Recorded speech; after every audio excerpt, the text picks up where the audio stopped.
Empire.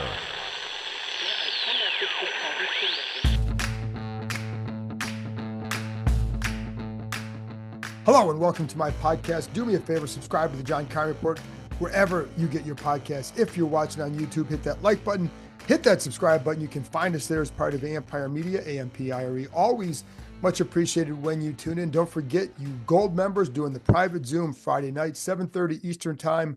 Also, I will be doing my 5 things I think, getting you ready for not just the Panthers game, but trying to provide you insight about other matters going on with the Commanders. So that'll come out Saturday morning, and we will get injury updates Friday afternoon, and that means Brian Robinson. Obviously, there's a good deal of optimism as I record this Thursday for him playing on Sunday. Anyways, today, this is about Fred Smoot. So I wanted to have the former Washington Redskins corner on to talk about a variety of things, including Darrell Green, since Darrell Green's number is being retired on Sunday. And I wanted to get the perspective of somebody who was in the room with him. What made Darrell Green unique as a corner in addition to speed? It wasn't just that.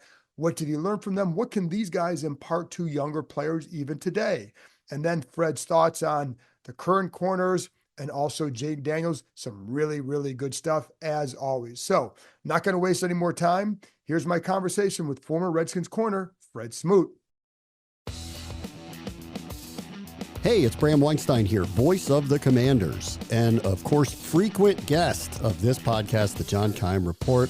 I wanted to let you all know that my show, which airs at 11 a.m. to 12 p.m. on ESPN 630, is now exclusively produced by Empire Media, my company, and is going to be distributed through our network. So I'm asking you, please, if you subscribe to this show and love this show, give mine a try as well. Subscribe to the Bram Weinstein Show wherever you get your podcasts, and many of the shows and many of the elements that are in the show will be available on the Empire Media YouTube channel. We're going to talk a ton of Commanders and other DC sports. Check it out. All right, Fred, always one of my more enjoyable conversations. But I want to start with Darrell Green. He's being honored on Sunday. You come here, you're playing with him, among others. Yeah. What was it like for you playing with him? You know, he already was obviously long established when you got here, had a lot of reputation. What was that like, meeting him and playing with him? First of all, it was unbelievable that I was meeting a guy that was in his 19th and 20th year. When those plays he made in 85, I happened to be 6 years old. So this just showed you how long he sustained high-level play. But for me, they basically handed me the best professor at Yale when it comes to cornerbacks.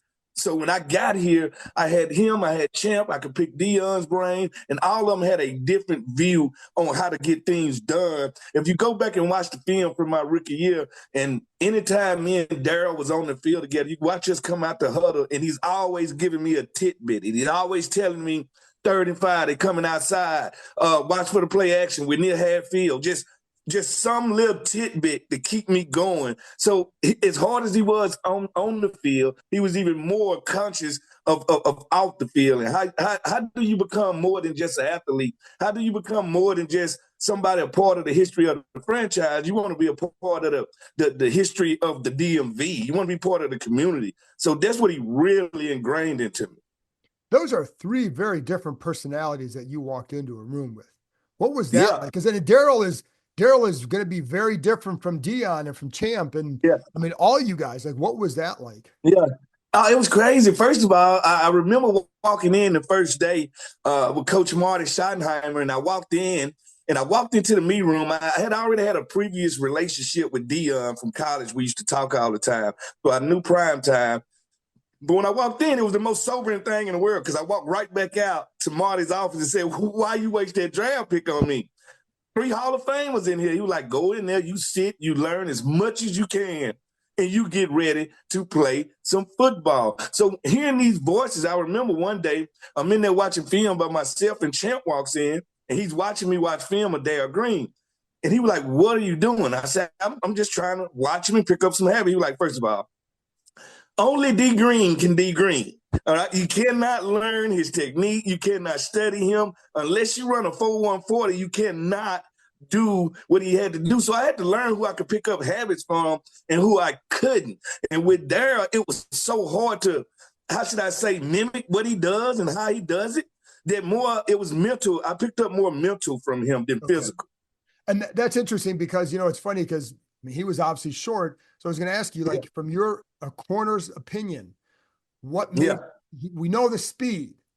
Yeah. But you can't just rely on speed. What made him a Hall of Fame corner just when first of all, when you watch him, but then when you were around him?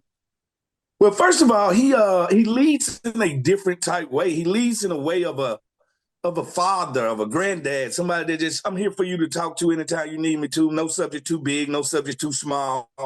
And when it came to on the field with Darrell could get himself in trouble and get out of trouble quicker than any cornerback I have ever seen in my life. He could take the wrong step and it didn't bother him like it would some of us other corners where we give up a bad leverage. I'm supposed to be outside and I'm inside. He could bounce back from that. And then he had a knack to make the play right when you needed to play. And that's something that he did in the 80s, the 90s, the 2000s.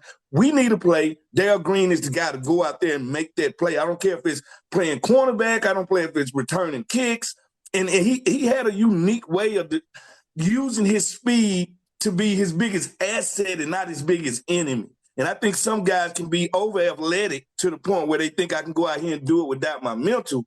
He was never like that. So he played the mental game. Like he would find out, all right, if I got to check this number one wide receiver, what does he do well? I'm not letting him do that today. He's going to have to beat me deep. That was his thing. He's going to have to beat me deep. And too many people couldn't beat him deep. Right, for sure. Now, you come in with Marty Schottenheimer, who drafts you.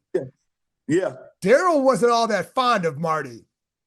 Yeah, neither was Deion. Well, no, for sure. What was that like? Because I know, we remember being up in Carlisle and Marty showing Darrell how to catch a punt or how he wanted to field a punt.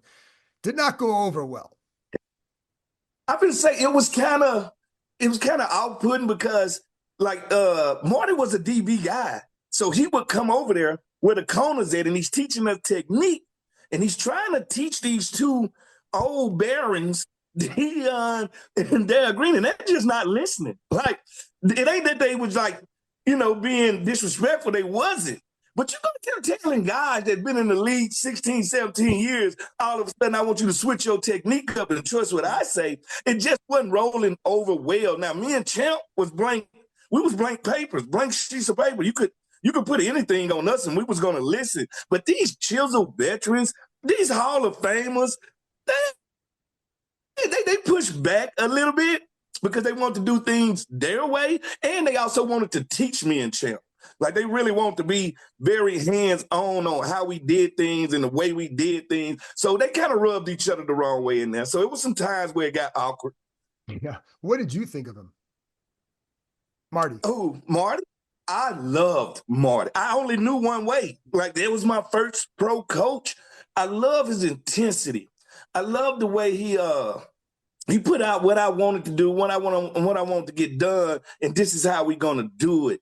And I enjoy different type coaching, and Marty was a different type coach. Marty could go from a disciplinarian to the granddaddy effect in 5 minutes with tears coming down his eyes. So he cared, but he set a standard. And I must say, I think if they give Marty a couple of more years, we could have really developed into a very good team because he had really put a foundation down there. So he's a guy that his expectations are high. He wants to win. He knows how to win. And he wants you to follow that blueprint at all times. For sure. And I adored Marty. I loved him. So the last thing on Darrell, you guys are very different personalities. He's, quieter and all that. You're a little bit more Fred. Did you ever, you're the young rookie coming in like this. Yeah. He's the old vet. Like, did you ever drive him nuts? I did all the time, and sometimes on purpose. I remember when they first introduced us, and it was like, Darrell Green, I want you to meet Fred Smoot. I want you to meet Darrell Green. Darrell, it's your job to make sure he's okay. So it was like they threw me in his lap, and I think I did a good job of kind of reinvigorating him, bringing some joy back to the game for him because time was starting to wind down. And I think I did a good job of making every practice fun for him. Every time we in the locker room fun, I would throw somebody left field at him. I would sit on him and poke at him and egg at him and just make sure he was enjoying his last couple of years playing. And I think that's why we so close to this day is because of that. And Ray Brown told me that. Ray Brown pulled me to the side one day and said, you are making football for me a happy time again. Like you're making me want to come to work every day. And that was kind of my job at the time, especially with having all these leaders. You got to realize, Kyle, my rookie year, I think I had up to 5 Hall of Famers on that team, maybe 6. Yes, for sure. And then, because the other thing is too, Darrell has talked to Mike Sammerstill. He's talked to other players over the years. I know you've done that. What has changed about playing corner, but what will never change about playing? In other words, like there are things that, there's a different game now kind of. Yeah. But there are some elements of corner that are never going to change. What hasn't changed that you guys can help younger players with even now? Anticipation, no wasted steps, and it's still football, and they only going to attack you through your weaknesses. They study like we study. You don't stop some one week, you better stop it the next. Are they just going to keep repeating it? Rinse and repeat, rinse and repeat. There's always going to be the thing. So all corners have an MO. All right, the way that we mold it. Like they know about me. Oh, if you throw him enough, he will take chances. He will go try to get the ball. So all us come with MOs. A guy like St. Juice, when you look at him, he's not what you call a ball hawk. He's more of a nullifier. He's going to stay in between the balls and the wide receiver, and he's going to try to get PBUs. And the way he turns the ball over is through forced fumbles and other things. Now you got guys that like to really, really hawk the ball. That's your D'Angelo Halls, your Dre Blige. They like to really, really go get the ball. How we do the job won't change. The rules change. Right. And when the rules change, the new player has to adjust. But being on that island, being loved one day and being the worst player the next day, the ups and downs, the volatility of that position, the unpredictability of that position will never change. So what we try to tell the corners is never get too high and never get too low. All right? Because you got to be a little bit insane to play this position anyway. So we tell them never get too high, never get too low, understand the task at hand, and have a book on everybody. If I learned anything from that big 3 I had with Dion and Champ and Darrell, when I left the league, I literally had a book on every receiver I ever played because their tendencies don't change. And I could always go back to this book and I'll be like, my first round with him, this is what happened. He did this, he did this, he did this. And if he was strong at the point of attack, now I need to know, I need to sit on this guy because he really wants to push me off. He don't really want to outrun me. So like I would keep my book, and every time I would play against somebody, I would add to that book and say, this is what he's doing now compared to what he did to me last time. So how much do you talk to the guys now? Any of the current players? And who picks your brain the most? Sammerstill, Forbes, like all of them, when you run into them in the hallway, they're very much sponges. And the first thing they say, man, did you see that play? This play? What did I do wrong on this play? Yeah, here your body position was wrong. I think you need to be a little stout at the run, the point of attack. If you get a little lower, you're gonna force them to throw over that cover 2, come back down and tap. Like so, I tell them to make the routine. All right, like. Always do that. Let your coach know this is my standard. This is how I'm going to play. I'm only going to get better. But these couple of things I would never give up. And I also tell them, get your jersey dirty early. It's something about getting a tackle as a corner early. I really enjoyed that because now it made me loose for the rest of the game. So I tell them to get involved in the game early and often. And it seems to make quarterbacks want to go away from you instead of to you.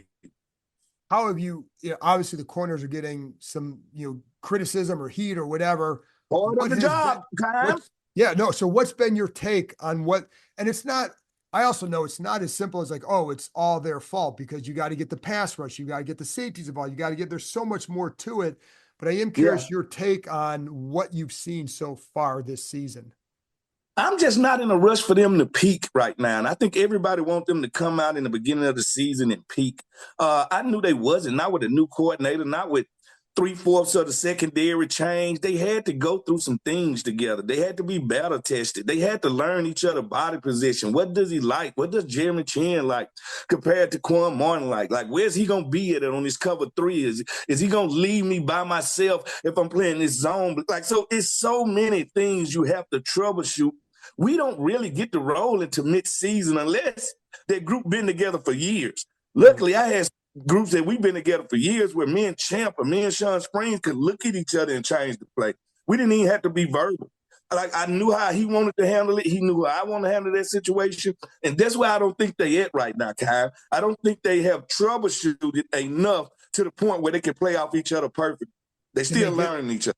Do you think this group can get there and be effective in the second half of the year? Oh, yes, I do, because they had some of my defensive backs we never had. And that's a quarterback that can give you the lead that allows you to start to play pass coverage, that allows you to start to go get the ball. If the score is 12-12, I can't make a mistake. Like, I can see a ball and want to jump it, but I'd rather just be safe.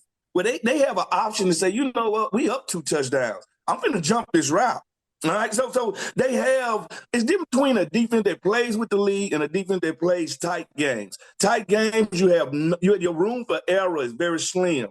When you don't have it, now you get to play some games and some Jedi mind tricks with some guys. I just don't think that they've made it to that level yet where, one, they know how Coach Witt wants them to play, because that's the most important person right now is Coach Witt.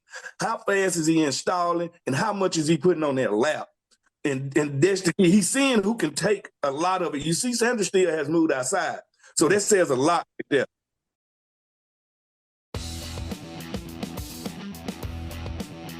I was going to ask you about him, too, because to me what it says is, and I've said this on my podcast time and time again, that his best spot is inside. However, they need him outside, and he's tough, he's competitive, he's willing. So what do you see from him as a corner in general, inside and outside? Just well-rounded when it comes to I can get physical with the best of them.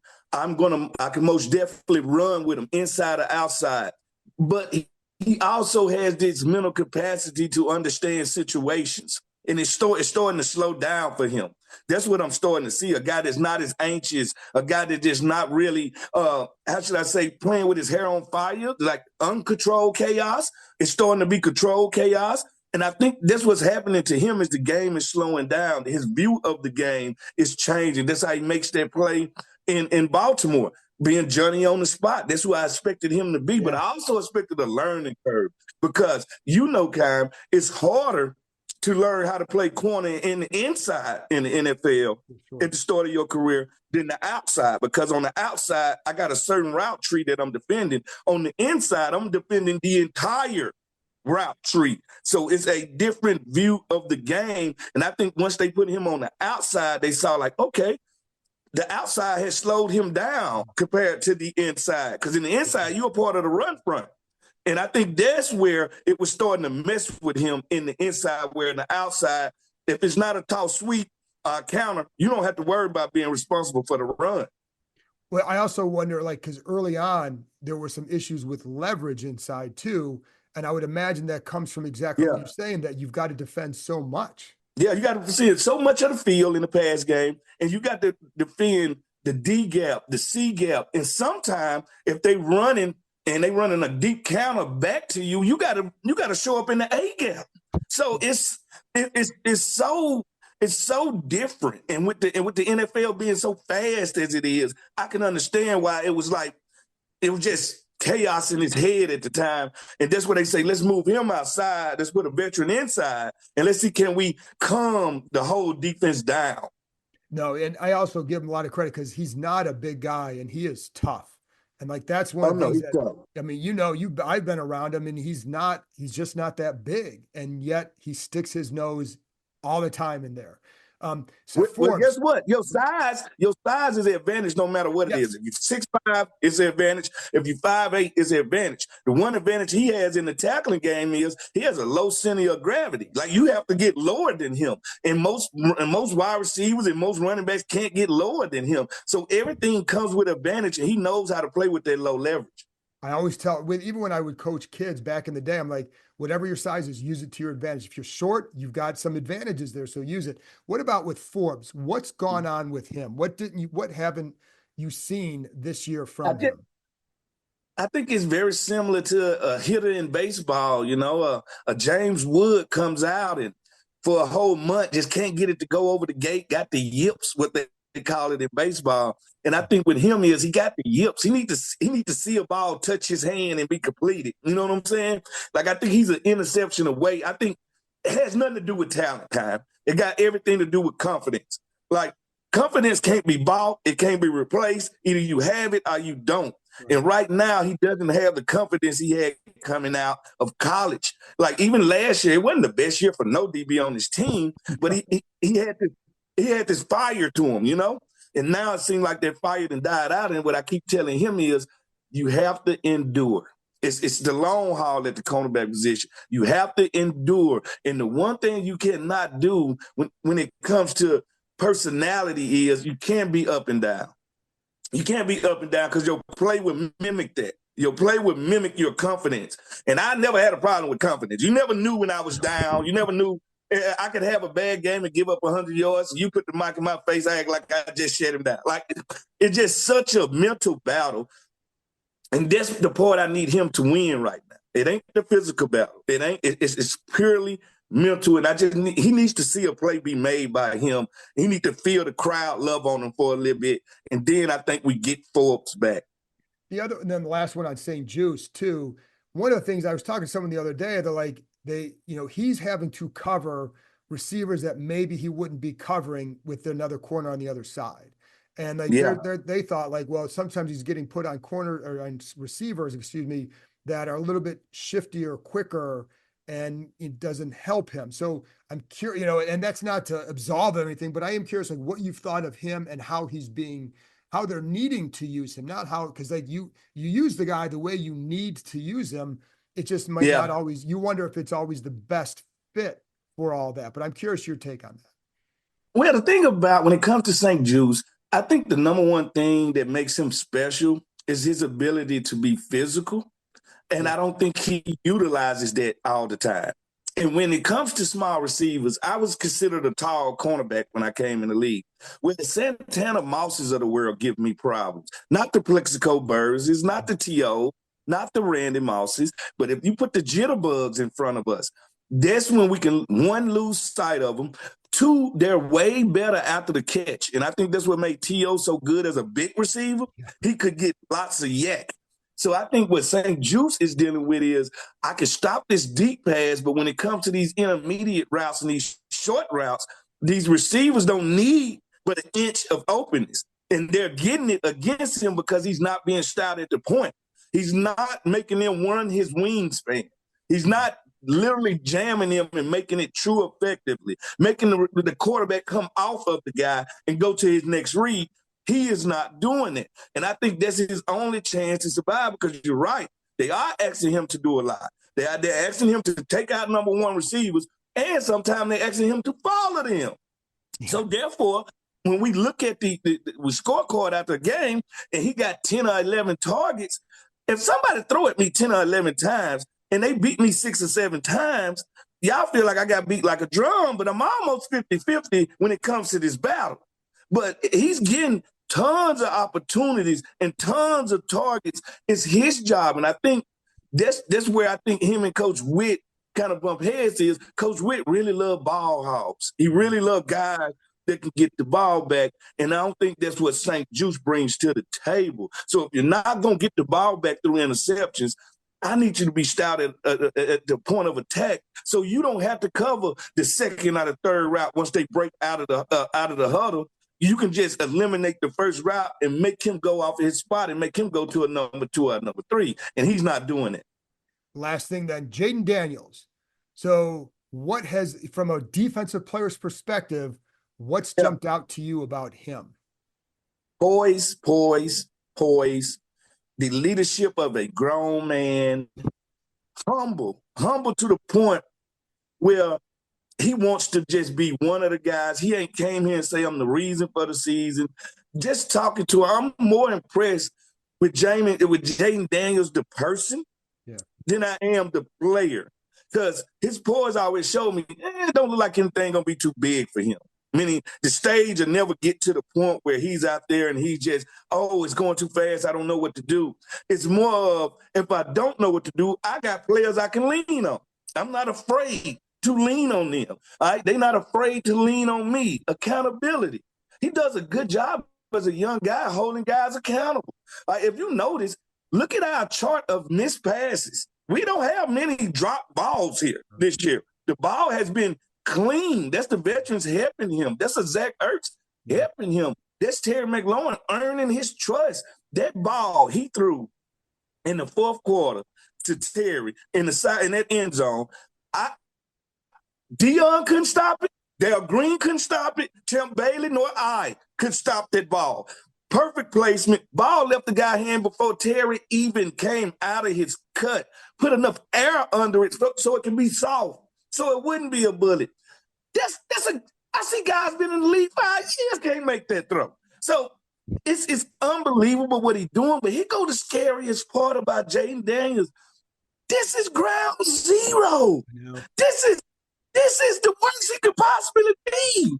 Like, if you were a Washington fan right now, I know we're excited about now. I'm excited about the future.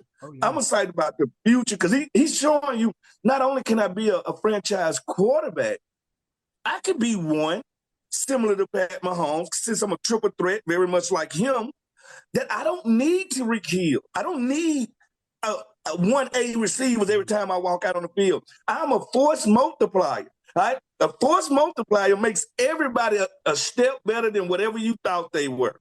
All right, you thought Ertz lost a step. He didn't because he get to run a first route, a second route because this kid just got outside the pocket. All right, I can be a force multiplier. I can get inside if you run zone against me. This is the thing about a running quarterback. You paralyze my play call. Anytime I was going to play a running quarterback, I knew we were only going to run zone and zone blitz because they never want us to turn our back to him. Once he figures out this is what I'm going to get the rest of my life, he will dominate them because he understands now I get to bend that zone to my will. The first window you can cover. The second window, maybe. The third, you don't got a chance. And I think that's what he does. He bends these zones to his will, and he can only get better because he's going to start to see the same thing week in and week out, and he's going to realize nobody is going to turn their back to me anymore. You know what was amazing on that touchdown pass to Terry? He pumps it, then he has to reset, and he's drifting back, and he's still makes this perfect throw. I'm like, it was amazing. And when you're watching live, then I went back and watched it slow down. I'm like, oh my God, that's like, how do you make it that accurate? I think the most impressive play I seen was the play against the Browns when he gets outside the pocket and hit Terry deep, right? Yeah. The thing I was looking at as a corner was when he broke that tackle in the backfield and he jumped. You remember he jumped? Yeah. He jumped in the air, looking down the field. Like he jumped in the air, not looking to where I'm going, looking down the field. He hits the ground, still looking down the field, and just launches it. That's uncoverable. That's undefendable. That's next level. That's first phase, I'm a passer. Second phase, I'm a runner. Third phase, I'm a runner that's running to pass. He showed me that early with that touch. I said, that's scary. That's real scary. It sure is. Fred, thank you very much. Always love the insight. Thank you very much, man. Anytime, Kyle.